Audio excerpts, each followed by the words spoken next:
everyone. Pete Tiliakos here, and welcome to a very special edition of the Source Podcast by DailyPay. We're live at the Super Bowl of Payroll, the Payroll Org's 41st annual Payroll Congress, the largest payroll event in the world, where I had the opportunity to sit down with leaders from across the industry to discuss the latest trends and challenges shaping the modern payroll experience. All right, so welcome, Dawn. So good to see you here. Introduce yourself a little bit. Dawn Taylor, I know, but tell me a little bit about what you do and where you do it. Sure. My name is Dawn Taylor. Yeah. I live in Breckenridge, Colorado. I've been doing payroll for 2 stints now. So I worked for this company back in 98 to 2006. Yeah. I left for 9 years and came back, and now I'm the payroll manager, and it's just been an amazingly crazy journey. Yeah, so you're a boomerang payroll practitioner. I am. So many of us, I would say, don't aspire to grow up to be in payroll, but we land there, and thankfully you practitioners, I'm not a practitioner any longer, but thankfully so many have stayed for a very long time, and we appreciate you, so awesome. Yeah. So what made you go from payroll, leave payroll, and come back? What did you do in between? I did a lot of different things. I worked for a nonprofit that dealt with domestic violence and sex assault victims, Oh, and wow. I was super passionate about that Yeah. and wanted to help people in our community. And then I also worked at a dental office. I'm kind of the master of nothing, but love to try anything and everything. Jack of all trades, master of none. Yes. Yeah. It was a big joke in high school. What Yeah. does Dawn want to do this week? So I will try anything pretty much. Yeah, So. yeah, you have Yeah, so it's something since I was a child have been interested in as far as numbers go. I always had the cash register as a kid. So never thought I'd be in numbers because I'm really not that great at math. I'm the same. Don't tell anybody that. Yeah. I have a Go 10 figure, key. right? The payroll guy's not good at math, right? Yeah. Don't ask me to do the tip at dinner because I'll mess it up somehow. How funny. But I just love, for whatever reason, payroll is something, now that I'm a payroll manager, I'm a little bit sad because I really enjoy processing payroll, and now I have someone else doing that for me. Okay. So I'm like, I want to do it. Yeah. Interesting. Yeah. Well, thankfully, again, that you are in payroll, we appreciate what you do. It's awesome. So how many years have you been in payroll? So I've been in payroll for about 12 or 13 years total. Okay, so you've seen it's changed. It's changed a lot. How's it changed for you? We did a lot more manual payroll the first stint that I was doing payroll. I started in marketing, and then a job became available. Actually, one of the gals who was sort of my mentor is here, who I met years later again, who worked for our company and then went to Denver. So I just was interested in it, so I decided to take that leap. And then we were a lot more manual then, and then now in timesheets, running reports on paper. Now everything is so digital. We are, I would say, 95% paperless in our HR/payroll department for our company. Everything is so much more automated that you get to rely on these companies to help you. However, I like to do my due diligence to make sure I still know how to process a check from start to finish. Yes. There is so much of a hands-on nature to payroll that I think you're right. There's a lot of people who do the processing and then they graduate maybe to become, or promoted, right? They get promoted into management or whatever, and it's like they lose that like day-to-day hands-on, and I think that we as practitioners crave that, right? Like, because you got to be in the weeds with payroll. You just have to. There's no other way. You have to know what you're doing. There's no other way. So you have to have that sense of, okay, what do I need to do next? Even with an SOP, you still need to know what you're doing. So I agree. Yeah. And it's interesting to me how your employees just think it happens. They have I know, right? It's absolutely magic. no idea. It's magic. You're a magician. Yeah. So they'll call on Thursday and say, hey, can I change my direct deposit? I'm like, I sent payroll on Tuesday. So it's pretty fun. So what's it like in your world in terms of payroll? Like what keeps you up at night as a payroll manager? Oh my gosh.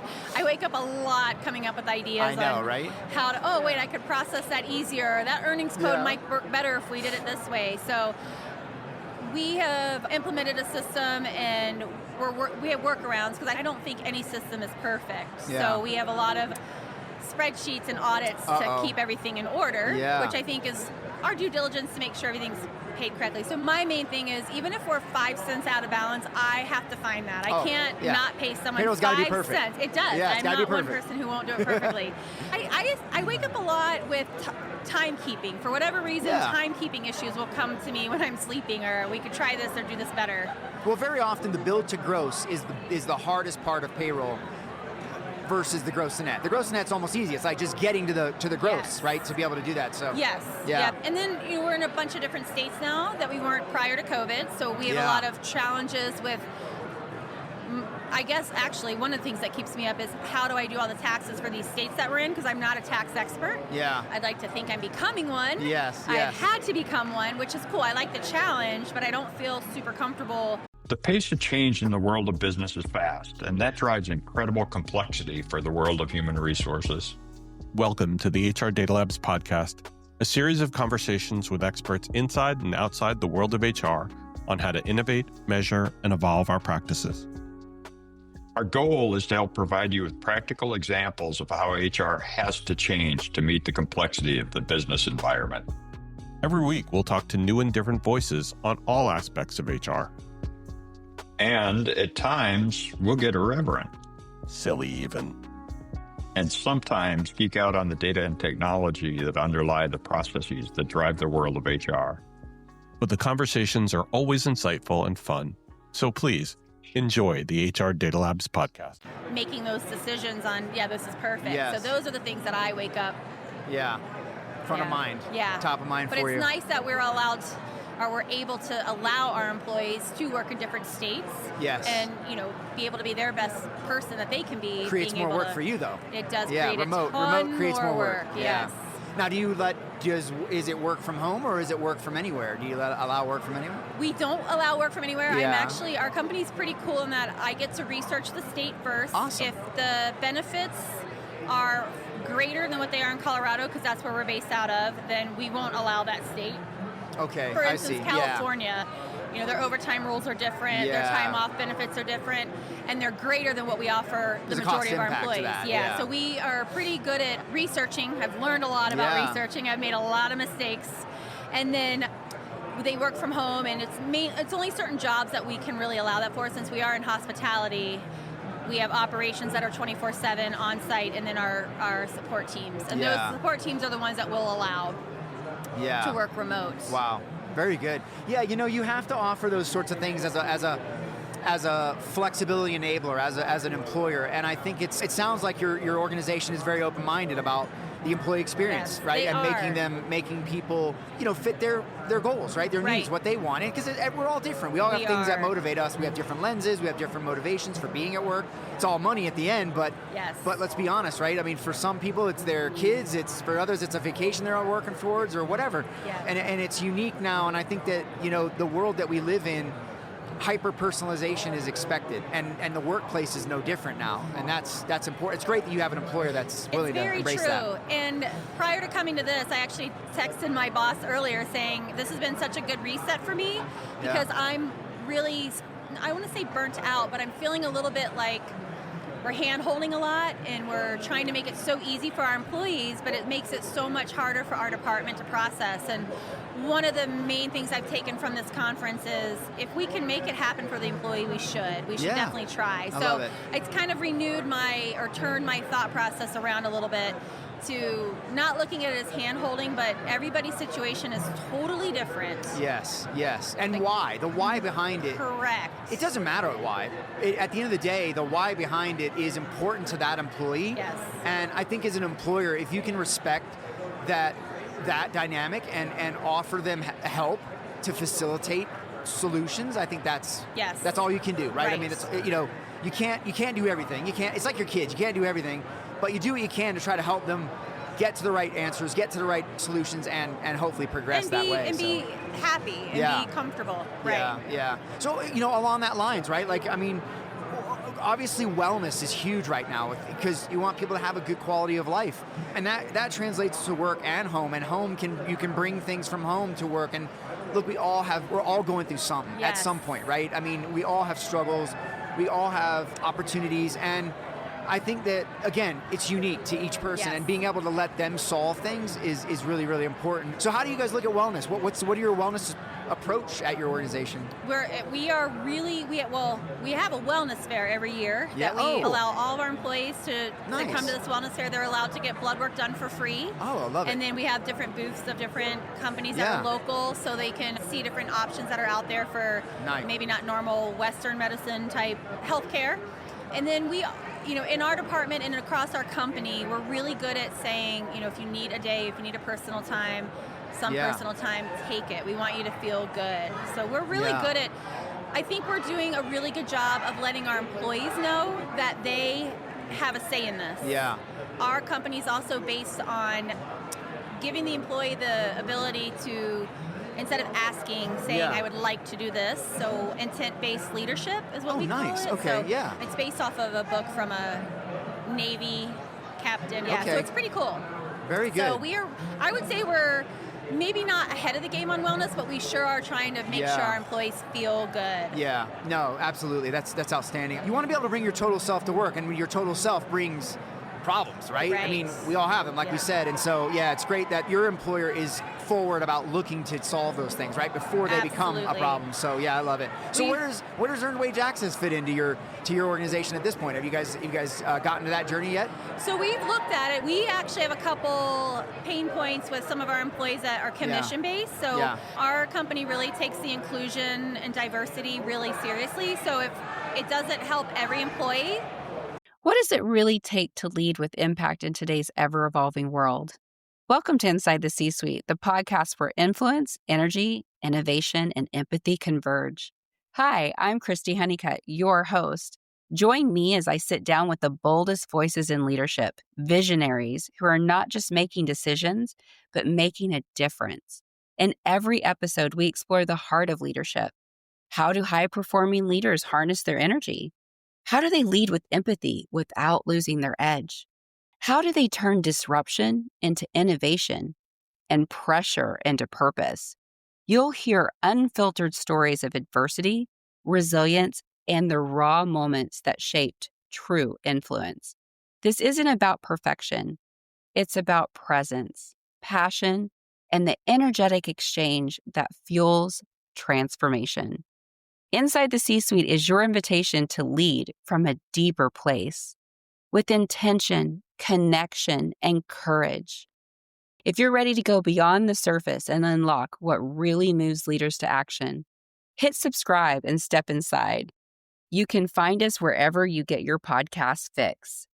Inside the C-Suite, well, we're an energetic exchange. Let's lead with influence, live with energy, and create with empathy. Hello, this is Michael Vandervoort from the Drive-Thru HR podcast, where we discuss ideas, trends, and activities that impact HR, talent, HR technology in the workplace.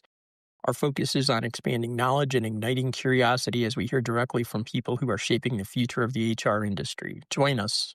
We aren't necessarily going to implement something. So that's where I'm running into with same-day pay or those types of things. Is a part of our population currently, the way we bring in pay, we don't have a good workaround for using the same-day pay or on-demand pay and things of that nature at this point. However, I think the conversations I'm having at this conference are really opening the doors to maybe there's a little bit more work for our leaders to do to get these tips and commissions on timesheets on a daily basis, which in turn puts more on them, a little bit less on us in payroll.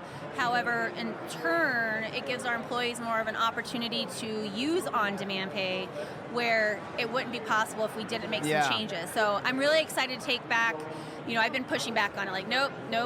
But now I really feel like after seeing the amount of vendors here, that it's something we need to really consider. So my question to these teams here are into DailyPay is how do you include these commission employees? So Yes. Well, that's a great question. I'll leave that to them to answer, but it sounds like you're readying your organization to maybe have this opportunity to bring this wellness solution in. I think it's really becoming a standard, if you want to be honest, in payroll. It's a standard. And definitely in the hospitality world, definitely in that world where there's a high hourly population of folks. And look, it's not exclusive, like financial challenges are not exclusive to people who make hourly wages, right? No. It's across the board. And I think that, the idea that I can, as an employee, can, with dignity, solve my own problems without having to make that walk of shame to the payroll manager or my boss and be like, I need $100 to get to payday. That is so enriching, right? That's so empowering for the employee. And I think it's amazing. So that's the sort of thing I think more organizations need to look at it for and understand that. And the other thing, if you look at the way I was a former payroll practitioner, right? A lot of times organizations will go, the payroll organization will see it as, it's one other thing I got to do. It's one more thing. But the reality of it is it's actually more of an enabler to the payroll manager to be able to solve problems. Right. And that is refreshing. So it is, and that is my mindset change of, my initial thought is, how come people can't balance their checkbooks, who even writes checks anymore, but how come people can't balance their accounts and know where they're at? That's not reality anymore. That's, my grandparents and my parents teaching me how to balance checkbook. That's not what we live in anymore. So for me, it's been I'm feeling old all of a sudden to the world of, this is what people want and this is what's going to help them. And we live in a place, and I know it's not, specific to where I live in Colorado, but it's really hard to live in Breckenridge where I live because it's very expensive. It's hard to find housing. You do find housing, and you have to come up with $4,000. Yeah, so it's really, I do think it's a very important ad that I have full transparency pushed back on, and after being here for the past couple days, that has truly changed. Yeah, you're feeling better about it. Yeah, that's good. I am. Well, listen, I'm going to be honest with you. I have, as an industry analyst and thought leader, I have worked with and researched many of these solutions since day one, years, 5, 6, 7 years, whatever it's been, that these were starting to enter the market. And I'll tell you, I recoiled when I first heard them, right? I was thinking constructive receipt. I was thinking, well, what about, just financial irresponsibility and all the things that trigger, right? Because we've all grown up in a world where that didn't exist. And so this sounds counterintuitive. And as a payroll manager, our DNA is risk management. It's controls. It's money it's money protection. It's all of that, right? And so I think we naturally have a barrier we throw up and start to make excuses, right? I talked about this on another episode, that a lot of them are just psychological fears that the payroll practitioner or the leadership has. And the reality is, when you look at the data, once these things go into place, they're set it and forget it. There's almost nothing for payroll to do. And if anything, it's a negligible impact to payroll, but it's a massive impact and ROI to the other side of the business, which is the talent, right? Retention, referrals. You could go on and on. And I think that is very eye-opening for the organization when they go, oh, wait a minute, there's an ROI too? And our employees are healthier and happier? Yes. Why not, right? It's a no-brainer. Fully agree. We allow our employees to take pay advances, but you're right, that walk of shame, or that feeling of, now someone in payroll is going to know that I don't have enough money to pay for this bill, and you can see it. You can, when they write what they need, you can feel. And I'm very empathetic in most ways, and I feel for them. I want to help them, but it's all, sometimes, because I've been in that situation but there's before. Rules, right? There's rules around it, and you just have to, but I'm excited. I'm actually really excited to see where we might take this with our company and see if we can make our employees more happy. And we do a lot of employee surveys. And so that is one of the things on our employee surveys, which we also take to heart. We have changed so many policies and so many benefits and perks due to what our employees say. So I am excited to maybe be able to bring this to the table. That's great. Are you hearing a pull from your employees for this? Are they asking? We have some that ask. I've seen it sometimes, a little bit, but I don't see it. I haven't seen where it's like, okay, we really need to take a look at this right now. So it'd be great if we could be a little more proactive with it and say, hey, this is a new perk that we're rolling out. Yes, that's great. So you mentioned the word change there, right? A lot of change in policy, but it sounds like you're listening to the employees, which is fantastic, right? The voice of the employee is so critical. And as we know, right? Hey friends, Marnie Robbins here, host of Vibe Makers, a podcast now on the Work Defined Network. Look, we all know workplace culture doesn't come from a slide deck. Gross. It comes from people. So on Vibe Makers, I talk to the folks shaping the experience of work from the inside out. The HR and people ops folk, founders, leaders, and misfits building culture through small bets, big beliefs, and a whole lot of trial and error. No fluff. Well, maybe a little fluff, but mainly just candid talk about what happens when you stop duct taping your culture together. Come check us out. Listen to Vibe Makers wherever you get your podcasts. The customer experience begins at the employee experience, and if the employee voicing concerns, imagine it's probably hitting the customer in some way. So that's super that you're that in tune with the employee voice, and so I love that. And how do you guys see, the change element of this? Like just all the changes that you've been through. Like how do you manage your change there? Do you guys have a good quality change management program? I don't know if we necessarily have a good or great program. You feel you're good at it, I guess. But I embrace change. If something's going to make our lives easier, better, and better for the first thing I want to look at is, does it help our employees? That is something I take to heart and I want to implement. if it's something that only helps HR or payroll and doesn't help, because we're one and the same, it doesn't help our employees, I'm not necessarily for that. Yeah. I want to be all-encompassing, and I think I'm almost a little bit too empathetic. Like I think I give too much sometimes, and I don't think about how is that going to affect us. Right. In the payroll world. Interesting. Yeah. Yeah, well, you have to, as a payroll manager, you got to put things through a lot of different lenses, and I think it's such a fun role in that way, because you get to be like it's never the same day. I mean, even though you're always running payroll and doing the same thing, it always feels like it's never the same day. It's you know what I mean? never the same day. Yeah, you're always I tackling love the it. next problem, and Yes. I was saying earlier that we see a lot of this talk about artificial intelligence and all of these things replacing the payroll practitioner, and I don't think that's the case. I think you're going to see a much more of an augmentation and an elevation of the payroll role.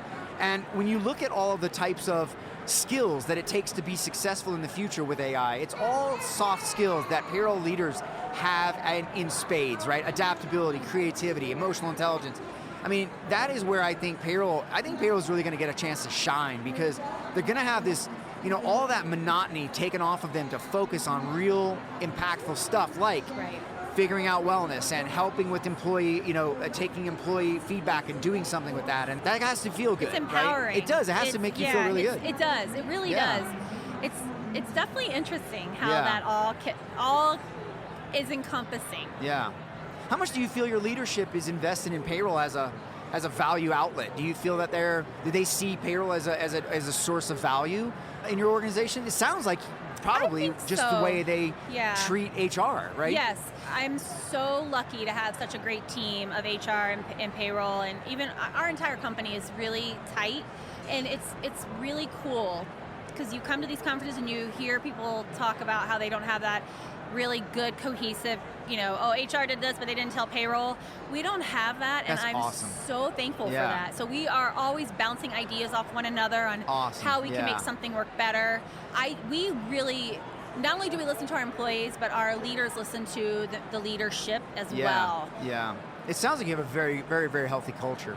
I think we do. I think there's always room for improvement. Oh, yeah. But I think overall we are in a really good place as a company where we really push for the best. Yeah, absolutely. Well, this has been awesome. So I like to ask one fun question while we're here. Oh, boy. So let me think about this. How many of these have you been to? This is my first Congress. Okay. Yes. Last year was my first. Okay. 30 years in the industry. I came the last year the first time. Super impressed. I love it. So what are you most excited about this week? Is it a class? Is it the costume contest? Is it a party? What is it? What are you most excited about? What's got you most excited? I'm a total geek. I signed up for 19 classes. Oh my. So is there time on the schedule to even accomplish barely, that? Okay. Barely. All right. Barely. Actually, I think 19. there might be 2 expos that are on that list that included in the 19, which is a lot of learning too. Yeah. I'm a learning junkie. I take any and every possible class I can. Yes. Have to be. You almost have to be, I feel like you have to be an attorney or super smart to be in payroll, because everything's changing every day. You got to know it all. So I think the classes and the different types of classes we can take. I did take a class at 5:15 today with IRS and Social Security Administration. Interesting. So yes, that was a tough one to take at 5:15 on this afternoon. Yeah. But it was a lot of really good knowledge. So good deal. I'm definitely a learner. Good. Yeah. There is no shortage of learning, networking, innovation, parties, fun. I mean, this is, I call it the Super Bowl of payroll, but it really is a festival of payroll that celebrates payroll, I think. Absolutely. And I the love networking that. of people is something I'm a talker. Unmatched. My coworkers, we've gone to other conferences with our software we're with, and they're all sitting at breakfast, not talking, and I'm everywhere. How else are you going to learn new things or see what other people's pain points are other than asking? There's so much power in the payroll community, and they help each other, and they're there for you, and someone's been through what you're going through, reach out. Such support here. And get the help. It's there. It's offered. So, well, this has been awesome, Dawn. Thank you so much, and have a good time here in Denver. Absolutely. I know you live here, but I know, but still, hey, enjoy I'm in your the city conference. and I get to relax here. Awesome. Thank you. Thank you.